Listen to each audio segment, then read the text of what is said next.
All right. Thank you, everyone, for coming to Actual Play 101. This is a step-by-step walkthrough in taking actual play, that is, playing role-playing games into a microphone, taking that process from a concept to completion one step at a time. I am your host, Jeff Stormer. I am an actual play podcaster. I host Party of One, which is an actual play focused on two-player role-playing experiences. We have been running for almost over 150 episodes. We've recorded over 150. We will have over 150. We've been recording for over 3 years. And in addition to doing that for a very long time, I've appeared on a bunch of other actual play podcasts, most notably One Shot with James D'Amato. We played a game called Scoundrel in the Deep. I've also been on the GM Showcase, Protean City Comics, Lawful and Orderly, Tales from the Dark Dragon Inn. I've done a lot of actual play on my show and on other shows. And in that time, I've done a few things right and a lot of things wrong. And I've seen a lot of shows kind of come. I've seen a few of them go, a few of them stay around. And I've picked up a few things, and I wanted to kind of pass those things on. And that's kind of what this panel is. Because the thing about it is, this is a really exciting time for actual play. I mean, actual play podcasting is getting featured in places like Polygon.com. The Adventure Zone is making $1 bajillion. Friends at the Table, I think, is making like $100,000 a month plus. And the thing that really stands out to me is if you look at the thing on the bottom of that slide, the Diana Jones Award for Excellence in Gaming, which is an award that is handed out at Gen Con every year, Gen Con being the world's largest tabletop gaming convention. The Diana Jones Award is an industry award for tabletop gaming handed out like among people within the industry, right? It is game designers, game publishers, promoters, people who make games, basically, and it goes to the person, place, thing, or concept that best kind of moves the hobby forward. Last year it was won by Gen Con. It's been won by Fiasco, the Nordic LARP scene. It goes to the thing or person that like embodies excellence in gaming. And next slide. The thing is, this year it was won by the actual play movement. And I really just kind of want to read, not to read off of a PowerPoint, but I kind of want to read specifically what they said about it. They have the most amazing press release, like praising actual play, and this is just an excerpt from it. The press release says, actual play shows, whether broadcast via audio, video, or both, have done more to popularize role-playing games since the Satanic Panic of the 1980s, and in a far more positive way. They take role-playing games out of the basement and put them on the world stage, showing a global audience exactly how much fun role-playing games can be when played by talented people who are fully invested in their shared stories. With that in mind, why wouldn't you want to start an actual play? Like, it's such an exciting time to be making this art form. So, like, the idea that you want to start one is completely understandable. Like, I get it. It's so exciting. Which is why I kind of wanted to put together a checklist for making an actual play podcast. Basically, 8 simple steps to take it from a concept to completion. I'm going to go over these step by step, but I'll read them out real quickly. Step 1, figure out your intentions. Then decide on your concept. Choose your cast, buy your equipment, record your game. That's the actual play part. Edit your audio, publish your podcast, and then promote your hashtag brand. And so let's go through this step by step, and we'll start with step 1, which is figure out your intentions. You know, ask yourself a very simple question. It's an exciting time, sure, but why do I want to make an actual play podcast? The phrase that I've picked up from my friend John Adamus is be Windex clear about your expectations. It is perfectly okay to say, like, I want to grow my audience and pivot into the publishing industry. I want to have fun with my friends. I want a record of the time we spent together. I want to grow an audience and launch a Patreon and have that Patreon pay for some of my bills. I want to pivot into making audio dramas. I want to create a professional resume for myself. I want to teach myself audio editing. It's perfectly reasonable, and I'd say arguably better for you to be 100% upfront about the reasons you want to do this. Case in point, here's why I make an actual play podcast. First and foremost, it is to make new friends. It has always been an excuse to play games with friends and people that I want to be my friends. To play games that I wouldn't otherwise get to play. I have a catalog of hundreds of role-playing games that I've purchased over the years that I wasn't playing, and I said I got to make a show that's going to give me an opportunity to play them. To open up collaborative opportunities, guest spots, crossovers. Basically, I was listening to podcasts and thought, I want to be a cast member on that show. How can I make that happen? Well, if I have a podcast, they have to bring me on. To meet new people, expand my professional network, and to make enough money on the side to basically fund buying new role-playing games. That's why I do it. Why you do it might be different. But the thing I want to say about that is the reason that I say be Windex Clear about this is you should use that Windex clarity to decide whose advice you want to take. Those are the reasons I make a podcast. If you're doing this because you want a record of the time you spent with your friends, my advice might not apply to you. If you want to be making industry contacts and pivoting into publishing, my advice might not apply to you. In the same way that I've heard people who make podcasts because they want to pivot into publishing and their advice doesn't apply to me. So understand that, and understand that what I'm saying on stage right now might not be the best fit for you. So, step 2. You've decided why you want to do this and that you want to do it. Now you decide on a concept. The lesson I want to impart here is actual play is not a gimmick, it is a genre. In the same way that friends sitting around a table is not a gimmick for a sitcom, you need something else. Even Friends kind of had more than that. Actual play is a genre of shows. You can't just say, well, we're playing role-playing games. Because on RPGcast.com, which is an archive of all of the role-playing game podcast content on the internet, there are over 200 actual play podcasts listed. That is an incomplete list, and it was also from a few days ago when I finished this PowerPoint. That's a lot of shows. So saying, well, we're playing role-playing games on a mic, you've described my show, you've described One Shot, you've described 200 other shows. A solid concept helps you stand out from the crowd. It helps you say, well, we do this, but the thing that makes us special is that. You know, our show is an actual play, but it's an actual play about X.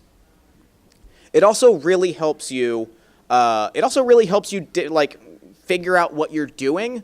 I can't tell you, Party of One being about 2-player role-playing games, I can't tell you how essential that was when I didn't know what I was doing to get people interested in the show and recommending the show. Because it was like, oh, well, this is the 2-player games show. The audio might be shaky and the host doesn't sound especially confident, but they're doing something different, so I'm still going to recommend it. Now, 3 years later, I am confident and my audio has gotten better, and so it stands out from the crowd and they go, oh, that's Party of One. That's the 2-player games show.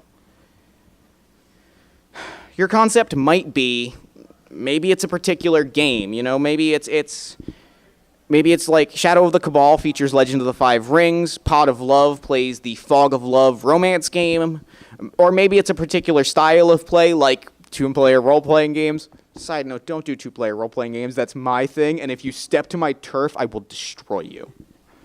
Or maybe it's like a genre or a setting. Maybe you want to do a Star Trek podcast. Maybe you want to do Star Wars. Maybe you want to, Mouse Guardians is a Mouse Guard podcast. Protean City, which is one of my favorite podcasts, is a fictional comic book company with the attendant, comic book universe. And so they break format and they say, well, the publishing history of this is that our book got canceled and pivoted into a superhero title, and that's why this character's here. They wanted to do a superhero comic book, so they made a podcast about it. Now, there's something that I want to point out. You'll notice none of the podcasts I recommended on that list were Dungeons & Dragons. That's not to say that Dungeons & Dragons podcasts are bad. There are a lot of wonderful shows out there that are very, very good. But the thing is, there are very specific pros and cons to doing a D&D 5th edition podcast in 2018 that I wanted to go over separately from talking about concept.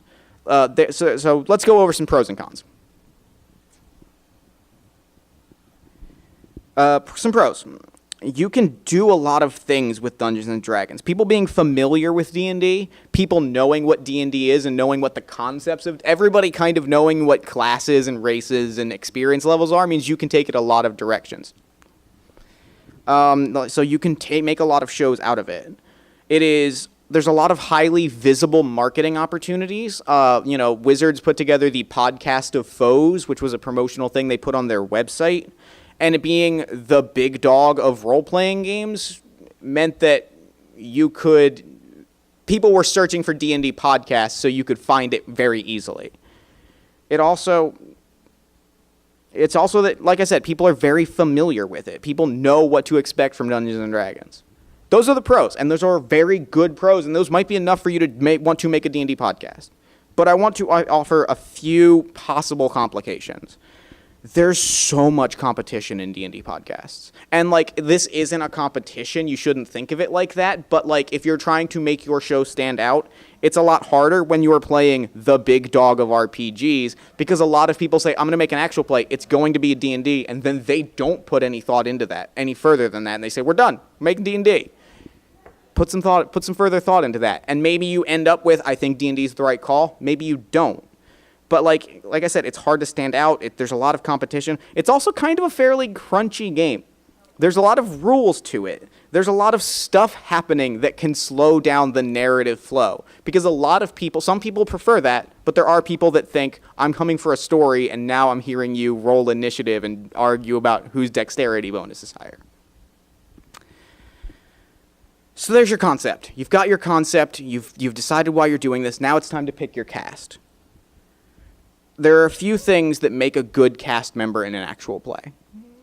This and it's easy to say, I just want it to be my friends, and that's perfectly valid if that's what your intentions are, going back to step one. But if you're depending, my goals being what they are, these are some things that I am looking for in a cast member. And I know people making other actual plays have said these are things that they're looking for.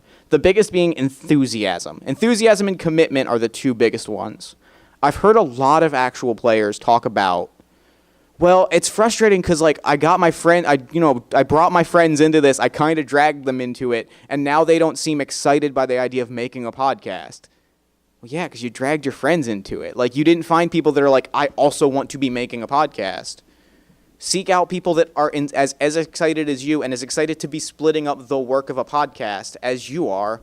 And your life is going to be easier. Their life is going to be better. Everyone wins if you seek out those people. And also the listener wins because we can hear enthusiasm. Even if you're playing a serious game, we can hear that. The other big thing that I point to is respect. Respect for your players, respect for the narrative.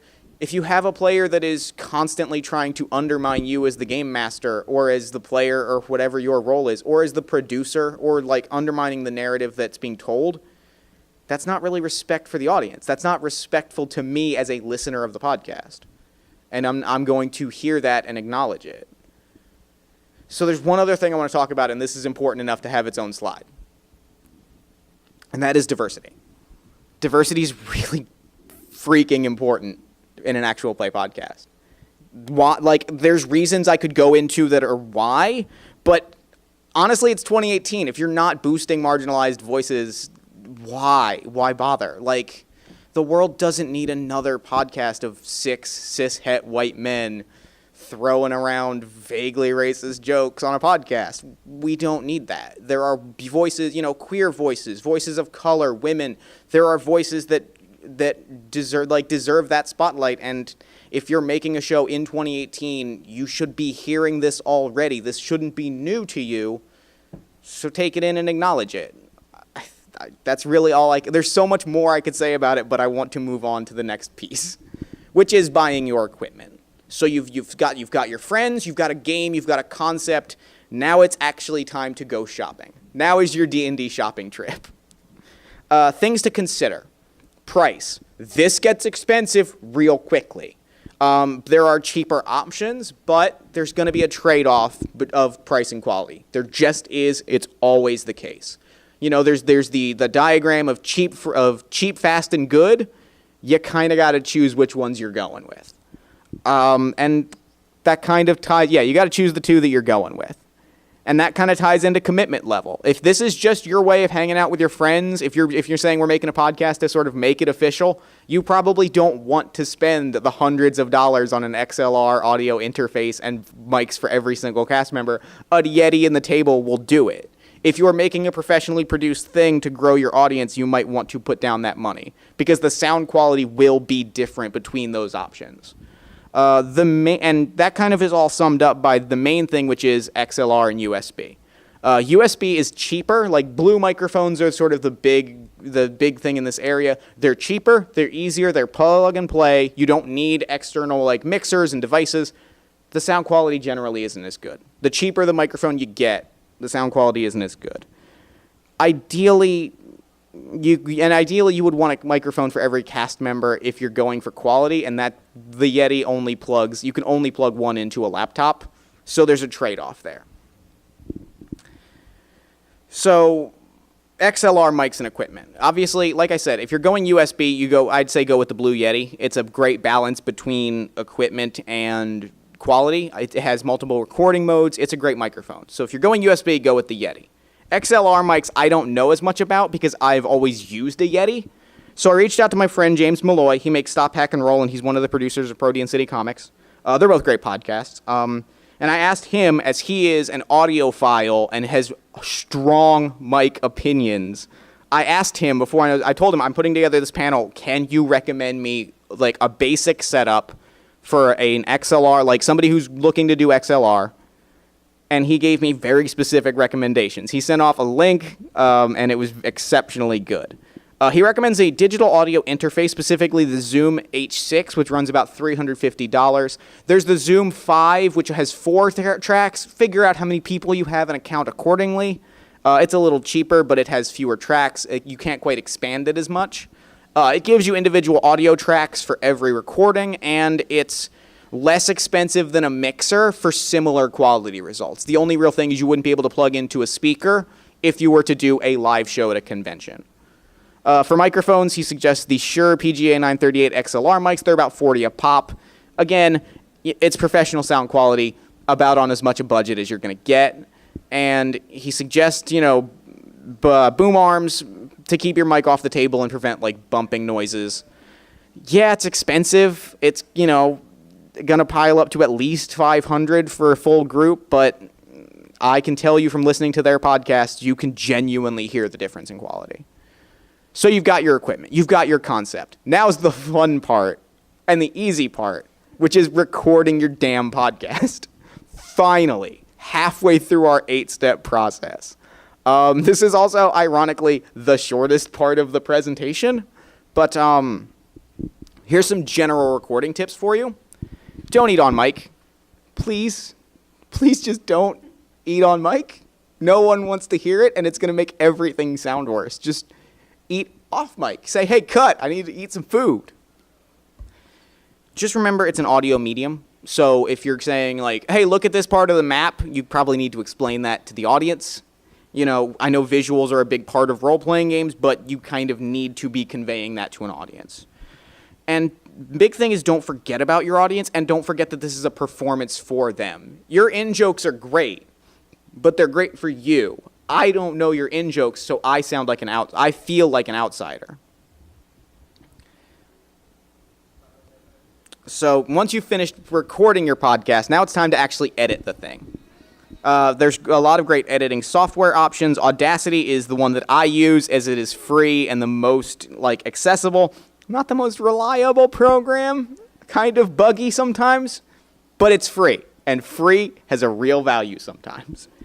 If you're willing to put in some money, you can get something like a Reaper or an Audition, but Reaper's about $1,000 last time I checked, and if you're willing to drop that, great. Not really in my budget. The one other thing I want to point to is an editing tool called Levelator. It is a post-production tool designed specifically for podcasts. It automatically compresses, normalizes, amplifies, and levels audio with speech in mind. And it is also free. It is a free podcasting specific tool to make your audio sound better. It's a tool. You kind of need to do a little bit of work around it, but it is a valuable tool to have. Some editing tips. Some editing tips. This is my process in short. I should note that I am not a professional. Do not at me under any circumstances. First thing I do is I clean up the audio. I run an equalizer, I run a noise gate, and I run noise removal. I run levelator on every single track I have, and then I do that first part again. So I'm basically making sure everything sounds as clean as I can make it, making sure the silence is silent, making sure the background noise is as muted as it can be. Then I hit 2x speed, and I listen to it on double speed to try and cut out anything that I think needs to be cut out. Long pauses, boring discussions of rules, problematic content, that sort of thing. Then you can actually also find my process at length at bit.ly/Jeff's editing process. I made a Google Doc that's basically a step-by-step breakdown of what I do. Again, I'm not a professional, but people have said it helps. So, I mentioned the stuff I edit out, but opinions vary on it. Follow your concept and follow your gut, but generally like mouth noises, though obviously you're not eating on mic because please don't eat on mic. You'll figure it out. You know, once you start hearing stuff, you'll figure it out. And so you've done it. You've edited the audio. It's all ready to go. Now it is time to upload your podcast. It is time to give it to the world. It is time to birth your creative child. There's a lot of good hosting options. Libsyn is the one that I use for Party of One. It is a little on the expensive side, but they have great analytics tools. That's the oldest podcasting hosting option, and they have a lot of experience that comes with that. They automatically distribute your stuff, and the other really nice thing is they pair particularly nicely with WordPress, so you can publish it to your website and like build your website around it with like built into your hosting platform. I used to use SoundCloud. SoundCloud is free up to 3 hours. It doesn't play nice with a lot of embedding software, and if you follow any audio things on the news, you know SoundCloud is never the most reliable. It's never on the steadiest of ground, so it's a risky option. But it is on the less expensive side for good podcast hosting. Shout Engine is free up to 10 gigabytes. It's a great option for starting out. If you're not sure how committed you are, I recommend Shout Engine because they give you a lot, basically unlimited storage for free, but their features are a little limited. And something I want to point out about hosting is you can always skip things later. And so, once you've published it, right? Like, it's out there. You've done it. You win. You made the podcast. You've created a thing, and that puts you so far ahead of, 90% of people who talk about making a thing. So first, I want you to take a moment and just, acknowledge the fact that, I made a thing today. I'm done. That thing is out there so people can find it. That's the last part of the process, is helping people find it. I jokingly call it promoting your hashtag brand, but, that's kind of what it actually is, because you want people to hear it. Assuming that's a thing you're interested in. It might not be, but you put in a lot of work and spend a lot of money for a thing you don't want people to hear. Social media. Do social media. Do all of the social media. It's a lot of work. It's exhausting, but do the thing. Be on Twitter, be on Facebook, be on Instagram, Snapchat, whatever. But do it honestly. Do it because you're enthusiastic about it. Don't try to find the easy way. There are a lot of people who will tell you that there is an easy way. There's a lot of hashtag follow Fridays and retweets for retweets and all of those kind of things. And you'll get traction if you do those things. I can't say you won't, but that's empty traction. People will retweet your thing because they want their thing to be retweeted by you later. There's no shortcut to just getting out there and saying, hey, my thing is good, listen to it. So promote it honestly. And, specifically for actual play, I would recommend reaching out to Tess at RPG Casts and, making sure you're on the website, because I know a lot of people that do use that to find content. And most notably is a quote that podcast reviewer Will Williams uses, which is, network by being nice. Guest spots, collaboration, partnerships, those kind of things are really, really important because they help put you in front of new audiences, but also they help you make cool new friends who are making cool things, which I think it's not on the slide, but for me, that's, I think, the most important thing. Libsyn did a study of podcasts, and this is an important lesson that I want to convey to you before you start a podcast. Libsyn did a study of how many downloads after 30 days every podcast. Like, they looked at the numbers and they measured it out and they figured out the average number of downloads after 30 days that a podcast will get. That's taking into account the Adventure Zone. That's taking into account Joe Schmo's GarageCast. That number is 130 listens. If you get 150 listens, you are better than 50% of the podcasts on the market. Like, that's not a ton, but, like, so keep expectations in mind, right? Do this because you are passionate about it. If you're trying to find the quick fix to fame, actual play podcasting might not be the thing. But, like, if you're interested in playing cool games and making interesting art, like, this is an exciting thing. And it's an exciting art space. And it's bringing RPGs onto the global stage in a way that is highlighting passionate play and all those other things that they said in the Diana Jones Award. Like, I believe those things. And so, like, I might never get huge numbers, but that's why I do this, is because I love it. And I want you to love it. And I want you to put in the work because I want to hear the actual play podcasts that you want to make. Because actual play podcasts fucking rule. Pardon my French, but they just rule. And that's it. Any questions, comments?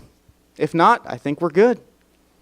Do you have any advice for when the creative or editing process or promoting, branding process may become overwhelming? Yeah, take a break. Taking a break is perfectly valid.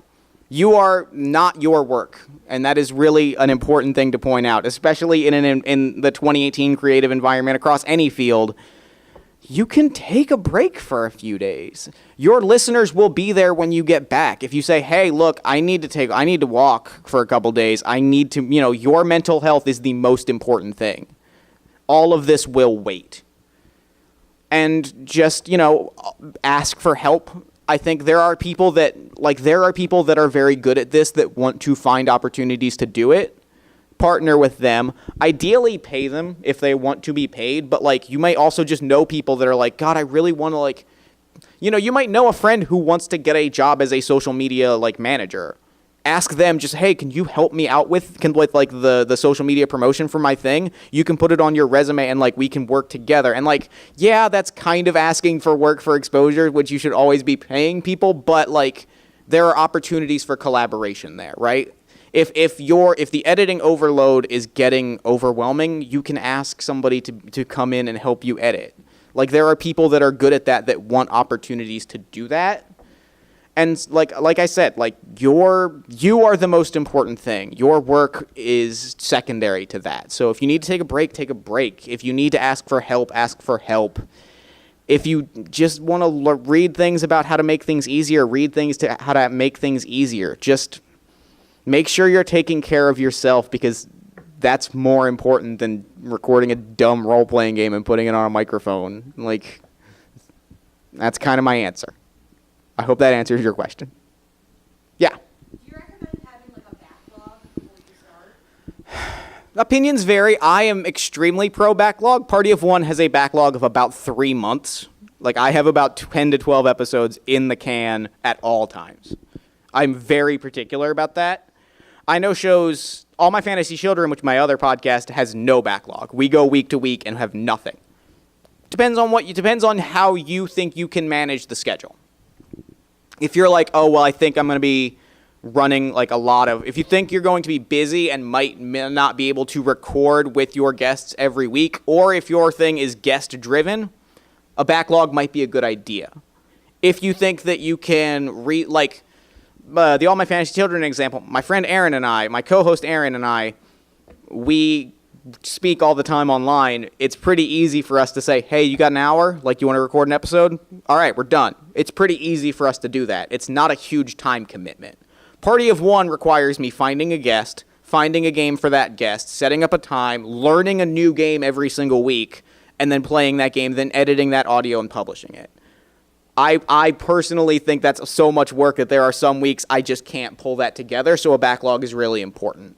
I've seen some people, it varies depending on your concept and intentions, but I am extremely pro-backlog if you think the work is going to be more than you can reasonably handle every week on the fly.